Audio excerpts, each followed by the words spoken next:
오늘은 맹세와 보복이란 제목을 가지고 마태복음 5장 33절부터 42절까지 말씀을 좀 살펴봤으면 좋겠습니다.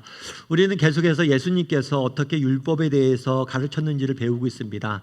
율법은 하나님께서 우리가 하나님의 백성으로서 이 땅에서 어떻게 살아야 될지에 대해서 이렇게 알려주신 그런 방법들, 법들에 대해서 다루고 있는 것이 율법입니다. 그래서 율법에 대해서 예수님께서는 율법의 구체적인 예를 가지고 율법의 참된 정신과 의미가 무엇인지를 쭉 설명을 하셨어요. 그래서 첫 주에는 저희가 살인과 분노에 대해서 배웠고, 그 다음에 간음과 이혼에 대해서 지난주에 배웠습니다. 그리고 오늘은 맹세와 보복의 문제에 대해서 우리가 함께 배워봤으면 좋겠습니다. 첫 번째로 오늘 본문에 살펴보길 원하는 것은 맹세의 문제예요. 맹세의 문제. 우리 33절부터 34절까지 말씀을 같이 한번 읽어볼까요? 같이 읽도록 하겠습니다. 또 옛사람에게 말한 바 헛맹세를 하지 말고 내 맹세한 것을 굳게 지키라 하였다는 것을 너희가 들었으나 나는 너희에게 이르노니 도무니 맹세하지 말지니 하늘로도 하지 말고 이는 하나님의 보좌임이요. 이스라엘 백성들에게 하나님께서는 율법을 주셨어요. 그래서 율법을 주셔서 하나님의 백성으로서 이 땅에서 어떻게 살아야 되는지 알려주셨죠. 그런데 이 율법에는 맹세에 관한 게 있어요. 그래서 너희가 거짓되게 맹세하지 말라라고 약속을 주신 거예요. 말씀을 주신 거예요. 우리가 어렸을 때 이런 경험들을 했을 거예요. 너 이거 진짜야? 그래 진짜야. 너 진짜 맹세할 수 있어? 맹세할 수 있어. 엄마 아빠 이름 걸고 맹세할 수 있어? 그래 맹세할 수 있어. 엄마 아빠 이름 걸고 나 맹세할 수 있어. 이렇게 얘기했던 경험들이 있죠. 그래서 내가 어떤 게 사실이다, 진짜다, 내가 이거 할 거다, 이런 것들 약속하거나 맹세를 할 때 부모님의 이름이나 다른 사람의 권위를 빌려서 하는 경우들이 있어요. 마찬가지로 그 당시 유대인들은 하나님에 대한 신앙이 있었어요.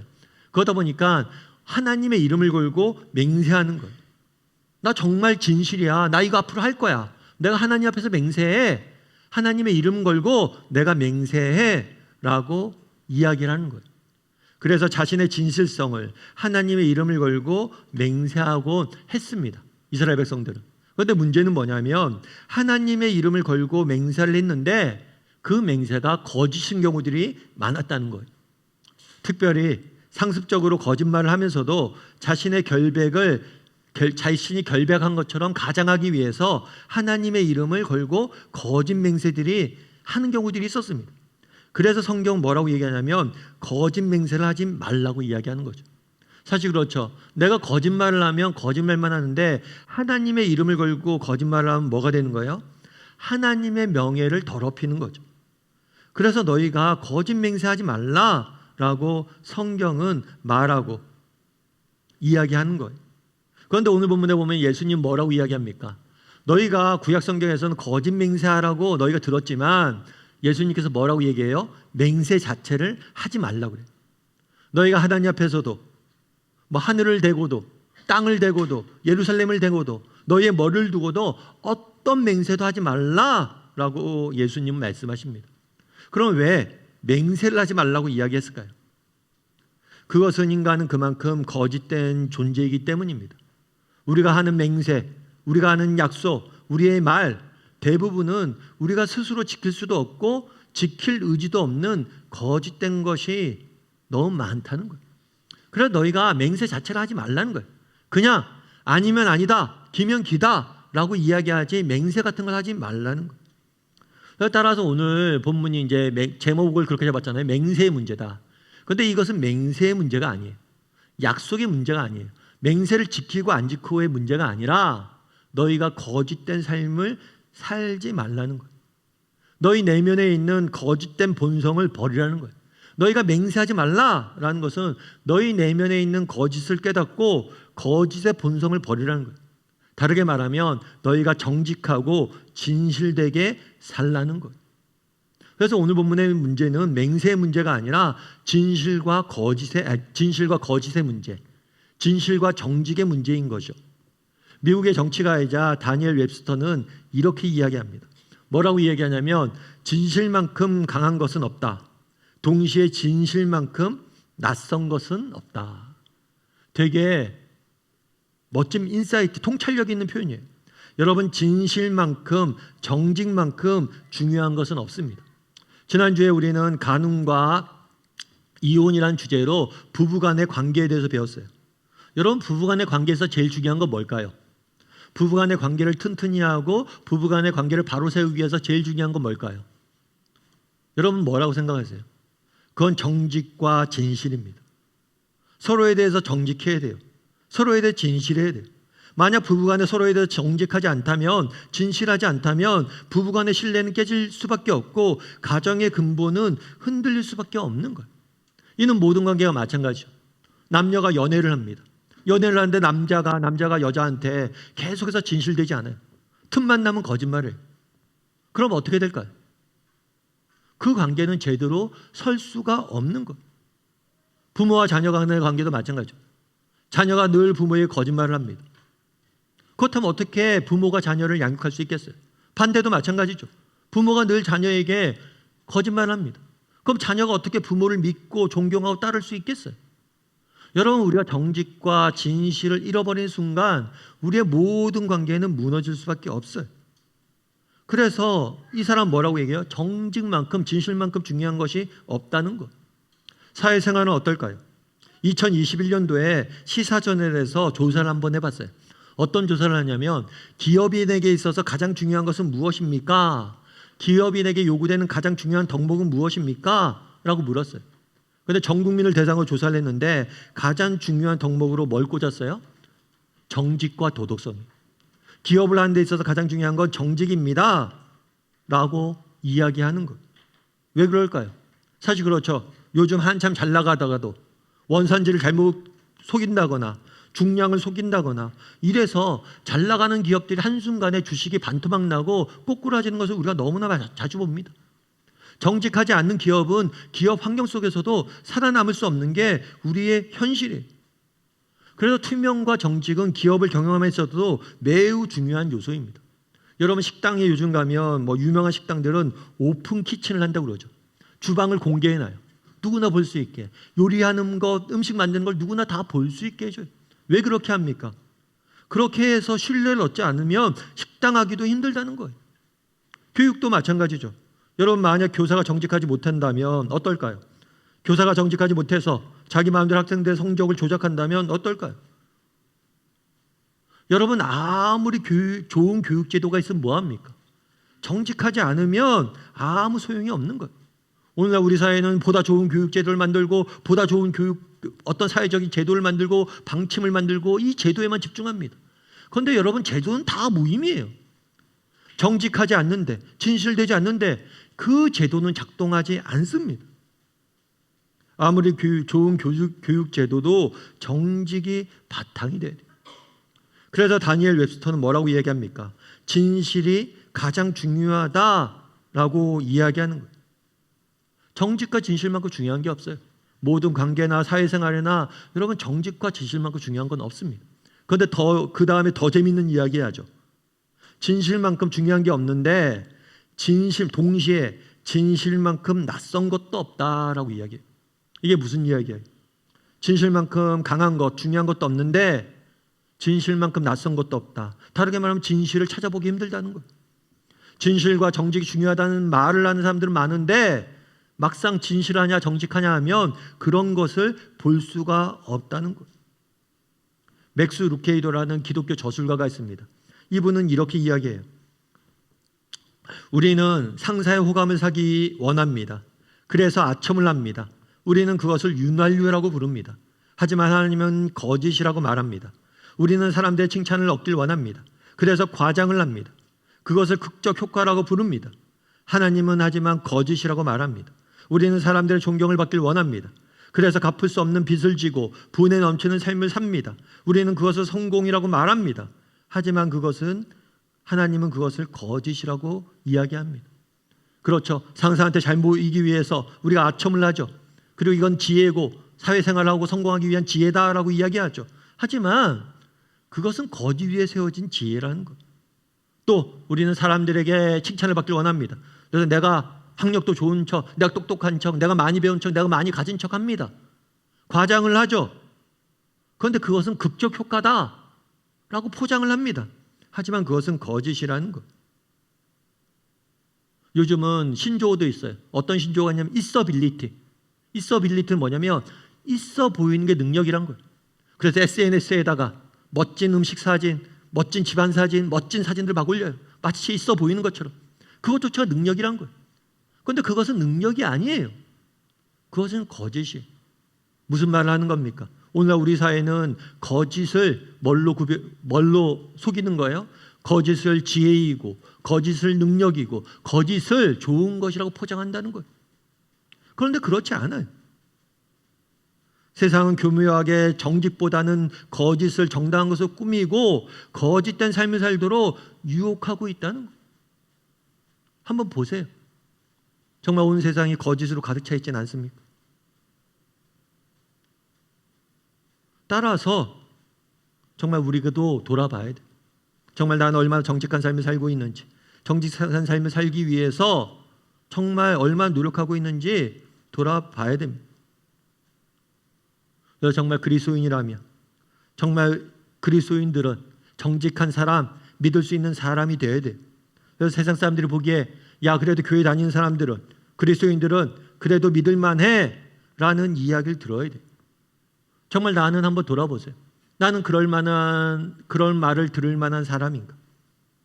나는 그래서 사람들이 보기에 아 그래도 저 사람 정직한 사람이지, 저 사람 믿을 만한 사람이지 라는 이야기를 정말 들을 만한 그런 사람인지 한번 돌아봐야 돼. 예전에 2차 세계대전 당시의 일이에요. 2차 세계대전 당시에는 나치의 공포가 대단했던 상황이었죠. 나치는 수많은 유대인들을, 수백만 명의 유대인들을 죽이고 감금하고 가두고 그랬어요. 그런데 한 번은 도망가는 유대인들을 숨겨준 사람이 있었어요. 유대인들을 딱 숨겨줬어요. 그런데 그 집에도 나치가 불신 검문이 온 거예요. 그리고 나치가 와서 묻는 거죠. 여기 유대인을 있냐고, 유대인을 숨겨두었냐고. 어떻게 해야 될까요? 이 사람이 그리스도인이에요. 고민이 됐어요. 왜냐하면 유대인들이 없다라고 하면 거짓말을 하는 거잖아요. 그런데 유대인들이 있다라고 얘기하면 유대인들이 죽게 되잖아요. 잡혀가서. 그래서 고민이 된 거예요. 고민이 되다 어떻게 했을까요? 이분이 그렇게 한 거예요. 책상을 쾅 치면서 여기에 유대인이 없습니다 라고 이야기를 했어요. 책상을 왜 쾅 쳤을까요? 여기를 지적한 거죠. 여기 책상에는 유대인이 없습니다. 뭐 그게 뭐냐, 뭐 그냥 적당히 눈 가리고 아웅 아니냐 생각할 수 있어요. 하지만 그렇지 않다는 것. 그 사람은 뭘 한 거예요? 정말 최대한 거짓말을 안 하려고 노력하는 거예요. 여러분, 유대인들을 살리는 게 나쁜 겁니까? 좋은 것입니까? 그건 선한 일이죠. 생명을 구하는 일이 얼마나 가치 있는 일이에요. 얼마나 소중한 일이에요. 그런데 내가 정말 선하고 소중하고 가치 있는 일을 함에도 불구하고 혹시라도 내가 거짓말로 그것들을 하진 않을까? 조심하는 것. 여러분, 목적이 좋다고 방법을 거짓을 써서 그 목적을 이루면 됩니까? 정말 아무리 좋은 목적이라도 방법마저도 거짓말 안 하려고 노력하는 모습이 있는 거예요. 우리도 마찬가지예요. 여러분, 우리가 악을 위해서 거짓말하는 것, 그런 건 하면 안 돼요. 잘못된 목적을 위해서 거짓에 사는 것, 그런 거 하면 안 됩니다. 그런데 반대로 선한 일을 위해서라도 우리가 거짓을 발 위에 두면 안 돼요. 왜요? 거짓이 들어오는 순간 모든 것이 무너지기 때문입니다. 여러분, 생각해 보세요. 정말 남편이 아내에게 거짓말을 한 번 합니다. 여러분, 거짓말 한 번만 할까요? 아니요. 똑같은 상황이 되면 똑같이 거짓말 할 거예요. 또 다른 상황이 돼도 또 다르게 거짓말 할 거예요. 자녀들도 마찬가지예요. 학원 안 갔다고 부모님한테 한 번 이야기하죠. 그 다음에 똑같은 상황에는 또 얘기합니다. 인간이 그래요. 왜 맹세하지 말라고 이야기합니까? 어디서든지 맹세하지 말라고. 그만큼 거짓된 존재가 인간이란 거. 그렇게 부부 사이에 관계 속에 거짓이 한번 들어와 보십시오. 이 거짓으로 해서 모든 관계가 무너지게 되는 거예요. 그래서 우리가 단호해야 돼요. 물론 목회자인 저도 완벽하게 거짓말 안 하고 정직하게 산다고 말할 수는 없겠죠. 그럼에도 불구하고 어떤 상황 속에서도 내가 정직해져야지, 좀 더 정직해져야지 라고 생각하고 노력을 해야 된다는 거예요. 여러분, 돌아보십시오. 정말 우리는 얼마나 정직한 삶을 살려고 노력하고 있는지. 물론 정직한 삶이 쉽지는 않습니다. 정직한 것이 지혜롭지 못하게 보일 수도 있어요. 정직하기 때문에 손해보는 일이 생길 수도 있습니다. 세상은 다 이 정도는 하는데 뭘 그런 거 가지고 나만 유별나게 살 필요가 있어? 라는 생각이, 의구심이 들 수가 있어요. 그럼에도 불구하고 정직한 삶을 살려고 노력해야 돼요. 우리 믿는 사람이라도 정직해지려고 노력해야 돼요. 그래야지 소망이 있는 거예요. 지미 카터 대통령을 아마 아실 거예요. 이 지미 카터 대통령 같은 경우에는 미국의 이제 대통령이 됐죠. 대통령이 됐는데 그 같은 경우에는 대통령이 될 때 캐치플레이즈가 뭐냐면 저는 절대 거짓말을 하지 않겠습니다 였어요. 저는 절대 거짓말을 하지 않겠습니다. 정직이 캐치플레이즈였어요. 왜냐하면 그 당시에는 워터게이트 사건이 터져서 거짓말로 인해서 닉슨 대통령이 사임했기 때문에 정직이 굉장히 중요한 화두였어요. 그런데 단순히 정직을 캐치플레이즈로 그냥 지금 정직이 중요하다 보니까 나도 정직한 사람이다 라고 거짓말을 하듯이 정직을 이야기한 게 아니에요. 이 사람은 신앙인이었어요. 그래, 내가 대통령이 되면 정말 그리스도인으로서 내가 더 바르고 정직한 정치를 해야지, 이런 생각으로 진심 어리게 거짓말을 하지 않겠다라고 약속을 했던 거예요. 그리고 그는 실제로 정직한 도덕 정치를 하려고 무척이나 노력을 했습니다. 그럼 그 결과는 어땠을까요? 그 결과는 좋지 않았어요.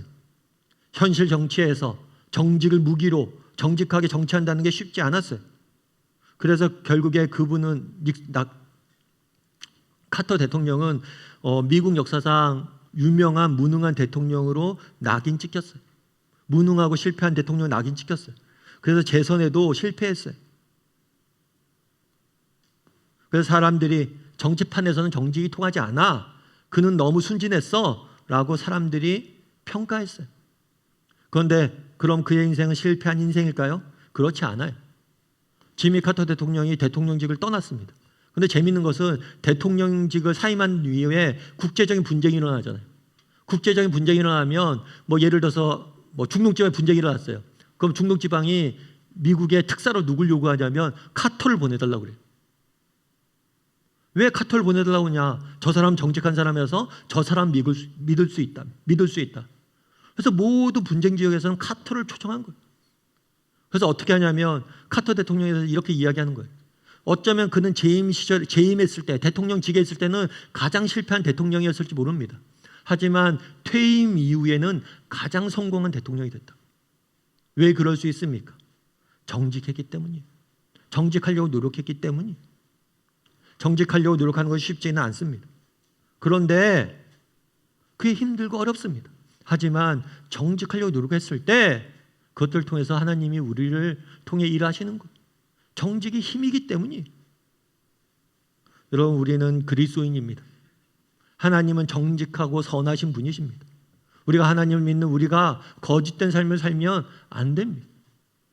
정말 내가 매 순간, 우리가 완벽할 수는 없겠지만 가정에서, 직장에서, 학교에서, 정말 사회에서 그래도 조금 더 정직해지려고 노력할 줄 아는 사람이 되었으면 좋겠습니다. 그랬을 때 하나님께서 우리를 통해서 정말 빛과 소금으로서 영향력을 우리에게 허락하시고 우리를 통해 세상을 변화시켜 나갈 겁니다. 그런 믿음으로 정말 정직을 추구할 줄 아는 저나 여러분이 되기를 주님의 이름으로 소원합니다. 우리 옆 사람에게 이렇게 인사했으면 좋겠습니다. 정직이 경쟁력입니다. 한 번 더 인사할까요? 정직한 사람이 됩시다. 두 번째는 보복이에요. 복수의 문제에 대해서 다루고 있습니다.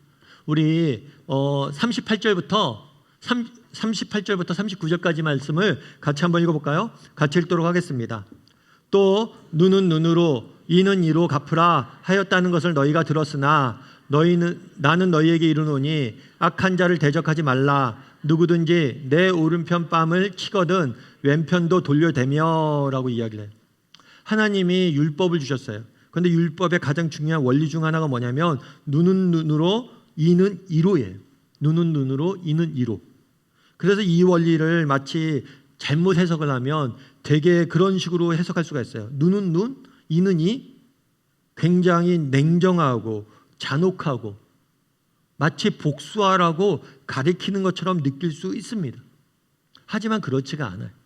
이 눈은 눈, 이에는 이, 이것은 단순히 복수하고 잔혹하게 상대방을 대하라는 게 아니에요. 눈은 눈으로, 이는 이로는 그런 거예요. 내가 어떤 사람의 가축 한 마리, 소 한 마리를 훔쳤어요. 그럼 어떡하라고요? 소 한 마리로 네가 갚으라는 거예요. 다른 사람에게 양 한 마리를 내가 죽였어요. 그럼 양 한 마리를 네가 주라는 거예요. 그래서 다른 사람의 피해 입힌 만큼 네가 갚으라는 거예요. 그래서 이건 굉장히 냉정하고 냉혹하고 보복을 권장하는 것처럼 느껴질 수 있습니다. 하지만 그렇지 않습니다. 이 눈에는 눈, 이에는 이는 이 안에는 하나님의 사랑과 자비가 담겨져 있습니다. 그래서 어떤 신학자 같은 경우에는 뭐라고 얘기했냐면 이렇게 얘기했어요. 이에는 이, 눈에는 눈은 정의를 구현하며 동시에 복수를 제한하는 이중 효과를 가지고 있다. 무슨 얘기예요?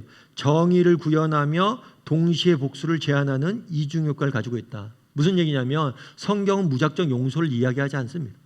여러분, 내가 누군가에게 피해를 입혔어요. 내가 만약 정말 남의 양 한 마리를 훔쳤어요. 그럼 뭘 해야 돼요? 그냥 용서해 주지 말라고 그 이야기예요. 왜요? 그냥 용서해 주면 어떻겠어요? 사람들이 다 훔칠 거 아니에요. 누구나 다 훔칠 거 아니에요. 훔치고 죄의식도 못 느낄 거 아니에요. 그래서 네가 양 한 마리를 훔쳤으면 양 한 마리를 돌려줘야 된다. 정의를 구현하기 위해서 이 제도를 만든 거예요. 그런데 그러니까 피해자를 보호하는 거죠. 그런데 이에는 이, 눈에는 눈은 피해자를 보호한 동시에 가해자를 보호하는 효과도 있어요. 다르게 말하면 복수를 제한하는 효과도 있는 거예요. 예를 들면 그런 거예요. 누군가 여러분에게 1의 피해를 입힙니다. 그럼 여러분이 1의 피해를 받았어요. 그럼 다른 사람이 그 사람에게 갚을 때 몇을 갚을까요? 여러분이 싫은 소리 한 마디 들었어요. 그럼 여러분들은 몇 마디로 갚아줘요? 2, 3마디로 갚아줍니다. 여러분, 인간은 하나 피해 받으면 하나만큼 갚지 않아요. 우리는 몇 배를 더 갚습니다. 왜요? 주관적으로 느끼기 때문에. 나는 엄청나게 큰 피해를 받았다고 생각하는 거예요. 그래서 그만큼 갚아야 되겠다고 생각하는 거예요. 그런데 객관적으로 보면 하나만큼만 피해를 받은 거예요. 그래서 뭐라는 거예요? 이에는 이, 눈에는 눈은 죄를 지은 사람, 잘못한 사람이 있다면 그가 받아야 될 정당한 형벌 이외에는 받지 못하게 하는 제도예요. 그래서 가해자를 보호하는 거예요. 그가 받아야 될 정당한 형벌 외에 더 이상 너희가 보복하지 말라라고 성경은 말하는 거예요. 이런 점에서 이에는 이, 눈에는 눈은 어떤 원리예요? 정말 복수를 제한하는 효과가 있는 원리라고 할 수 있는 거예요. 그래서 가끔 그런 이야기를 듣습니다. 기독교인이 죄인을 변호할 수 있습니까? 기독교인이 변호사가 돼도 됩니까? 변호사가 돼야 돼요. 왜요? 가해자도 죄인도 정말 그가 받아야 될 형벌 이상을 받으면 안 되기 때문이에요. 그걸 변호해 줘야 돼요. 그래서 성경의 원리는 가해자나 피해자나 모두를 보호하기 위해서 노력하고 있는 것. 그런데 오늘 본문에 보면 예수님께서는 뭐라고 얘기하냐면 이렇게 이야기해요. 예수님께서 뭐라고 얘기하냐면 너희에게 이르노니 악한 자를 대적하지 말고 오른뺨을 때리면 뭘 하라고 그래요? 왼편을 돌려대라. 여러분, 상대방의 오른편 뺨을 어떻게 때릴 수 있을까요? 우리가 이게 상대방을 때려보지 않아서 사실 저희가 경험이 없어서 모르죠 잘. 여러분, 상대방의 오른편 뺨을 때리려면 어떻게 때려야 될까요? 여러분, 오른편 뺨을 때리려면 이렇게 때리면 그 사람의 왼편이 맞아요. 오른편 뺨을 때리려면 어떻게 해야 돼요? 손등으로 때려야 돼요. 근데 유대 문화에서 그런 게 있어요. 손바닥이 아니라 손등으로 때리는 거는 인격 모독적인 그런 행위 중에 하나예요. 너는 내 오른손으로 내 손바닥을 때릴 가치도 없어. 너는 정말 필요 없는 존재야 하고 무시하는 표현이 바로 이 손등으로 때리는 거예요. 그래서 단순히 오른편으로 때렸다는 것은 오른쪽을 때렸다는 게 아니에요. 뭘 했다는 거예요? 정말 단순히 뺨을 때리는 걸 넘어서 심한 인격적인 모독을 했다는 거예요. 매를 맞고 인격적 모독을 당했을 때 예수님 뭘 하라고 그래요? 왼편을 돌려대라 라고 이야기하는 거예요. 무슨 의미일까요? 악한 자라도 그에게 보복하지 말라는 것. 악한 자가 나를 괴롭힌다 할지라도 개인적으로 안갚음을 하지 말라는 것. 복수를 하지 말라는 거죠. 근데 사실 이게 쉽지가 않아요. 왜일까요? 우리는 악한 자에게 둘러싸여 사는 것이 이 땅의 삶이기 때문이에요. 우리는 날마다 악한 자들 사이에서 악한 자들에 의해서 괴롭힘을 당하고 끊임없이 정말 힘들게 하루하루를 살아가는 거예요. 정말 악한 자가 천지인 게 이 세상의 삶이에요. 뿐만 아니라 악한 자가 멀리만 있나요? 가까이도 있죠. 정말 가까운 친척이, 가까운 친구가 나한테 악하게 대할 때가 얼마나 많아요. 나를 무시할 때가 얼마나 많아요. 그럼에도 불구하고 뭘 하라는 거예요? 그들에게 보복하지 말고 왼뺨을 돌려대라 라고 이야기하는 거예요. 그래서 정말 이 세상이 정말 얼마나 악한 자들이 많고 이렇게 괴롭히고 힘들게 살아가는데 정말 한가하게 왼쪽을 돌려대라고요? 왼쪽을 돌려대면 더 때릴 거 아니에요. 더 괴롭힐 거 아니에요. 그런데 왼쪽을 대라고요? 이런 생각을 가질 수 있어요. 하지만 우리가 한 가지 기억할 것이 있습니다. 그것은 뭐냐면 예수님도 당하셨다는 거예요.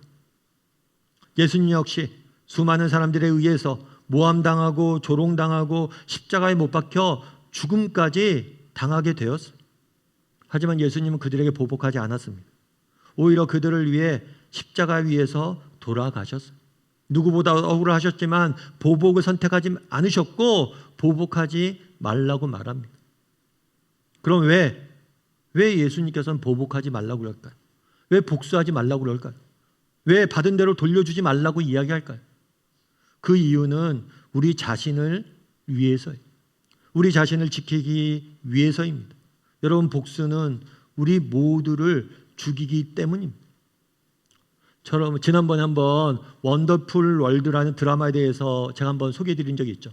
이 드라마의 내용은 이 드라마가 다루고 있는 내용이 뭐냐면 사적 보복이에요. 어느 날 여주인공이 있는데 아들이 교통사고로 죽습니다. 교통사고로 죽었는데 이 사고를 낸 사람이 자기가 보기에 전혀 반성할 기미가 보이지 않아요. 진심으로 자기한테 사과하지 않아요. 진심으로 사과 한마디, 미안하다는 말 한마디 하지 않아요. 재판에서도 비교적 가벼운 처벌을 받습니다. 사람을 죽였는데, 아이를 죽였는데 이렇게 가벼운 처벌을 받아야 되나 생각이 든 거예요. 그래서 이 아이의 어머니가 뭘 했냐면 자기도 차를 몰고 가서 이 사람을 죽입니다. 당신이 우리 아들 죽였으니까 나도 당신을 죽였어요. 그래서 이 어머니가 재판을 받습니다. 변호사가 이야기해요. 아니, 그때 갑자기 분노가 치밀어 올라서 욱해서 흥분해서 순간적으로 그 사람을 죽였다라고 답하래요. 그러면 벌을 덜 받는데. 그랬더니 이 여주인공이 뭐라고 하냐면 아니라고. 법정에서 그렇게 얘기해. 아니라고. 나는 우발적으로 죽인 게 아니고 의도적으로 계획해서 죽였다고. 그리고 그에 합당한 벌을 내게 달라고 이야기를 해요. 내가 그 사람이 자기가 지은 죄보다 덜 받아서 화가 났는데 내가 지은 죄보다 덜 받으면 어떡하냐. 동일하게 법의 규정에 따라서 나를 벌해달라고 이야기를 합니다. 여기까지도 이해가 되죠. 그런데 그 다음에는 이 여주인공이 죽인 이 사람의 아들이 있었어요. 이 아들이 이 여주인공에게 복수를 계획합니다. 이 여주인공을 파멸에 이르려고 복수를 준비를 해요. 그러면서 이 드라마가 되게 재밌는 게 뭐냐, 묻는 거예요. 누가 나쁜 사람이냐는 거예요. 여주인공도 이해가 됩니다. 어느 날 아버지를 잃은 어린 아들이었던 이 남자 주인공도 이해가 돼요. 여러분, 누가 잘못이에요? 어떻게 해야 돼요, 이 상황에서? 이게 우리가 살아가는 세상입니다. 세상은 뭐라고 이야기합니까? 받은 대로 돌려주라고 이야기해요. 그래야지 네가 안전해진 길이고 그게 널 지키는 길이고 그게 이 사회를 굴러가게 하는 길이다 하고 이야기를 해요. 그래서 끊임없이 받은 대로 주고 계속해서 반복이 됩니다. 우리도 일상생활을 경험하죠. 우리 공동체 내에서도 혹시라도 뭐 그럴 수 있죠. 누군가가 나에게 말로 상처를 줬어요. 내 친구가 말로 상처를 줬어요. 그럼 어떻게 해요? 가만히 있으면 날 우습게 볼 테니까 갚아야죠. 그럼 그 사람이 또 받으면 또 어떻게 해요? 또 갚죠. 끊임없이 반복되는 거예요. 결국에 이 문제를 어떻게 끊어내냐는 거예요. 어쩌면 이것은 누구의 잘못도 아닐 수 있습니다. 모두의 잘못인 거예요. 보복의 고리가 문제인 거예요. 누군가는 이 보복의 고리를 끊어야 되는 거예요. 누군가는 이 보복으로 자유로워져야 되는 거예요. 그래서 너희가, 우리 믿는 사람이 뭘 하라는 거예요? 보복하지 말라는 거예요. 특별히 너희가 정말 복수심으로, 보복으로 너희 인생을 낭비하지 말라는 거예요. 너희 마음속에 미움을, 너희 마음속에 복수심을, 너희 마음속에 정말 너희가 당한 상처를 알겠지만, 너희 아픔을 알겠지만 그로 인해서 너희가 그것들을 품고 살지 말라고 이야기하는 거예요. 왜요? 그러면 너희 모두가 죽기 때문이에요. 특별히 여러분 생각해 보세요. 여러분 누군가 여러분을 괴롭혔습니다. 여러분 어떻게 하면 좋을까요? 누군가 여러분을 괴롭혔어요. 어떻게 하면 좋겠어요? 복수해야죠, 목사님. 그래요, 갚아야죠. 그런데 현실적으로 갚기가, 복수하기 쉽습니까? 여러분 현실적으로 복수하기 쉽지가 않아요. 직장 상사가 괴롭혀요. 직장 상사한테 어떻게 내가 갚습니까? 권위가 다른데, 힘이 없는데 내가. 그럼 결국에 어떻게 해요? 만만한 사람을 찾죠. 만만한 사람이 화풀이 하죠. 그게 원리예요. 그래서 어떤 줄 아세요? 결국에 피해는 누가 보냐면 가까운 사람들이 보는 거예요. 학교에서, 직장에서 스트레스를 받습니다. 그러면 어디서 풀어요, 그걸요? 가정에서 풀어요. 우리가 결국에 복수의 심리, 보복의 심리를 갖고 있으면 결국에 그로 인해서 우리 자신과 우리의 가까운 사람들이 피해를 받는 거예요. 그래서 그러지 말라는 거예요. 멈추라는 거예요. 그리고 성경은 뭐라고 이야기합니까? 내게 가져오라고 이야기해요. 너희가 정말 상처가 있느냐, 아픔이 있느냐, 그걸 내게 가져오라는 거예요. 내가 다 갚을 테니까 너는 그걸 나에게 내려놓고 복수로, 보복으로, 미움으로 너의 인생을 불태우지 말라는 거예요. 여러분 한번 돌아보세요, 정직히. 오늘은 보복에 대해서, 복수의 문제에 대해서 살펴봤습니다. 이게 남의 이야기가 아니에요. 왜요? 우리가 사는 세상은 악해요. 끊임없이 누군가 내게 상처 주고 나를 괴롭히고 나의 오른뺨을 때리는 세상에서 우리는 살고 있어요. 그런데 그래서 우리가 상처받고 우리가 정말 그로 인해서 너무 힘듭니다. 그런데 여기서 우리가 선택해야 돼요. 이런 상처와 아픔과 이 어려움을 하나님 앞에 가져나가서 하나님의 위로를 맛보고 그것들을 이겨낼 것인가? 아니면 그로 인한 상처를 가슴에 품고 내 인생을 불사르며 살 것인가? 내 인생의 수레바퀴를 불태워버릴 것인가? 바라기는 우리 다음의 식구들이 정말 그런 아픔들, 상처들, 정말 그런 것들이 있다면 하나님 앞에 가져갔으면 좋겠어. 내가 갚아줄 거다. 너희가 직접 그거 하지 마라. 너 인생을 복수로 인생을 낭비하지 말라라고 말하는 거예요. 왜냐하면 우리가 그렇게 미움을 마음속에 품고 살아갔을 때 결국에 내 자신과 내 가까운 이 있는 사람들만 상처 입기 때문이에요. 그래서 바라기는 우리 다음의 식구들이 정말 우리가 이 땅을 살면서 받는 상처와 아픔들 하나님 앞에 가져나가고 또 하나님이 갚아줄 걸 믿고 정말 살아갈 줄 아는 저나 여러분이 되기를 주님의 이름으로 소원합니다.